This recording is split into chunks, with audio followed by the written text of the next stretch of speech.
Welcome back to Math Dogs. If you're new to the channel, please comment, like, and subscribe. If you have any questions, please comment down below. Problem number 8 also deals with commission, but this time you're asked to find the original price. It says Cypress earned $134.28 in commissions on the sale of a new doggy treadmill.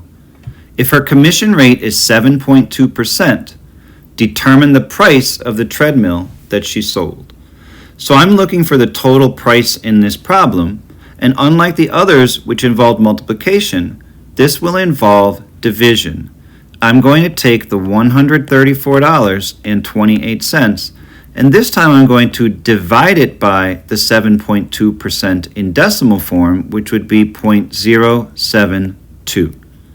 If I punch that into a calculator, 134.28 divided by 0.072, I will get 1,865, which means the original price of the doggy treadmill was $1,865.